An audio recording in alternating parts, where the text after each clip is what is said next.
ഇന്ന് നമുക്ക് ഒരാളെ പരിചയപ്പെടാട്ടോ അതേ കുറ്റിയമര. ഞാൻ എൻ്റെ ജീവിതത്തിൽ ആദ്യമായിട്ടാണ് കേട്ടോ ഈ കുറ്റിയമരനെ കാണുന്നത്. അമരപ്പയറൊക്കെ ഒത്തിരി കണ്ടിട്ടുണ്ട്, കൃഷികൾ കണ്ടിട്ടുണ്ട്, വീട്ടിലുണ്ടായിരുന്നു ഒക്കെയും കണ്ടിട്ടുണ്ട്, വയലറ്റും പച്ചയൊക്കെ. പക്ഷേ കുറ്റിയായിട്ട് വളരുന്നത് ഞാൻ ആദ്യമായിട്ടാണ് കാണുന്നത്. ഞാനിത് ഒരു ദിവസം കടയിൽ നിന്ന് ലുലുന്ന് ഏതാണ്ട് എനിക്ക് തോന്നുന്നത് ഒരു 3 മാസം മുന്നേ അങ്ങാണ്ട് മേടിച്ചതാണ് കുറച്ച്. എനിക്ക് ഭയങ്കര ഇഷ്ടം അമരപ്പയർ. അപ്പോൾ എപ്പോൾ കണ്ടാലും ഞാൻ ഇത്തിരി മേടിക്കുവേ. അന്നേരം 2 കുരു അതിൻ്റെ മൂത്തത് കണ്ടപ്പോൾ വെറുതെ ഒന്ന് കുഴിച്ചിട്ട് നോക്കിയത്, ഉണ്ടാവണമെങ്കിൽ ഉണ്ടാവട്ടെ വെച്ചിട്ട്. അങ്ങനെ അത് കുഴിച്ചിട്ട് ഒരു കുറച്ച് നാൾ കഴിഞ്ഞ് നോക്കിയപ്പോൾ മൂപ്പര് മുളച്ച് വന്നേക്കണം. അപ്പോൾ ചേച്ചിയുടെ അടുത്ത് വിളിച്ച് പറഞ്ഞാൽ ചേച്ചി പറഞ്ഞു ഇതുമ്പോൾ പുഴു വരാൻ സാധ്യത കൂടുതലാണ്, ഇതിൻ്റെ ഇലയൊക്കെ തിന്നാൻ ഭയങ്കരമായിട്ട് പുഴു വരും, നമ്മുടെ വീട്ടിൽ പണ്ടുണ്ടായിരുന്നതല്ലേ, അത് വെട്ടിക്കളഞ്ഞ ഓർമ്മയില്ലേ നിനക്കെന്നൊക്കെ ചോദിച്ചു. ഞാൻ പറഞ്ഞു എനിക്ക് ഓർമ്മയൊന്നും ഇല്ല എന്ന് പറഞ്ഞു.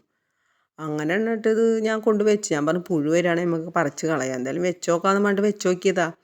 വെച്ചിട്ട് ഇത് ഇങ്ങോട്ട് വളർന്ന് കാണില്ലാന്നേ, ഇതിങ്ങനെ ഇടയ്ക്ക് പൂവുണ്ടായി. ഞാൻ പറഞ്ഞു ഇതുമ്പോൾ എന്താണെന്നറിയില്ലടി ചേച്ചി, പൂവൊക്കെ ഉണ്ടാവുന്നുണ്ട്, കായും ഉണ്ടാവുന്നുണ്ട് ചെറുതായിട്ട്. അങ്ങനെ എന്നിട്ട് ഞാൻ പറഞ്ഞു ഇനി ഇത് വല്ല കുറ്റിക്കുരുമുളക് വല്ല കുറ്റിയമര എങ്ങാനാണോ, നമുക്ക് ഗൂഗിളിൽ നോക്കാമെന്ന് പറഞ്ഞിട്ട് ഞങ്ങൾ ഗൂഗിളിൽ നോക്കിയപ്പോൾ ഉണ്ടാ അതിൻ്റെ അകത്ത് കുറ്റിക്കുരുമുളകല്ല കുറ്റിയമര കൃഷി എന്നൊക്കെ കണ്ടു. സത്യം പറഞ്ഞാൽ ഭയങ്കര സന്തോഷമായി. കാരണം ഞാൻ ഒരിക്കലും പ്രതീക്ഷിച്ചില്ല ഉണ്ടായി കിട്ടുന്നു പോലും. എന്നിട്ട് ഇപ്പോൾ ഒരു 3 കായ് ഉണ്ടായിട്ടുണ്ട്. നല്ല വലിപ്പമുണ്ട് കേട്ടോ കായ്ക്ക്. ഇത് 2 കടയുള്ളൂ ആകെ, പക്ഷേ നല്ല വലിപ്പത്തിൽ കായ് ഉണ്ടാവുന്നുണ്ട്. ഞാൻ ഇതുവരെ പറിച്ചെടുത്തിട്ടില്ല, കാരണം കറിക്കൊന്നും ഇല്ലല്ലോ, കുറച്ചല്ലേ ഉള്ളൂ. ഇനി ഇതിൻ്റെ വിത്തൊക്കെ ഒന്ന് മൂത്ത് കിട്ടിയിട്ട് വേണം ഒരു 3-4 കടയൊക്കെ ആക്കി വെക്കണം എന്ന് ആഗ്രഹമുണ്ട്. നടക്കുമോയെന്ന് അറിയില്ല, കാരണം ഭയങ്കര എലി ശല്യമാണ്. ഞാൻ എന്ത് നട്ടാലും അപ്പം എലി പറിച്ചുകൊണ്ട് പോകും.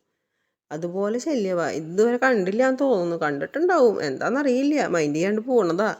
ഞാനൊരു ബക്കറ്റ് കമത്തി വെച്ച് അതിൻ്റെ മുകളിലേക്ക് വെച്ചിട്ടുള്ളത്. എലി എടുത്തുകൊണ്ട് പോയില്ലെങ്കിൽ ഒരു അമരക്കൃഷി നമുക്ക് ചെയ്യാം.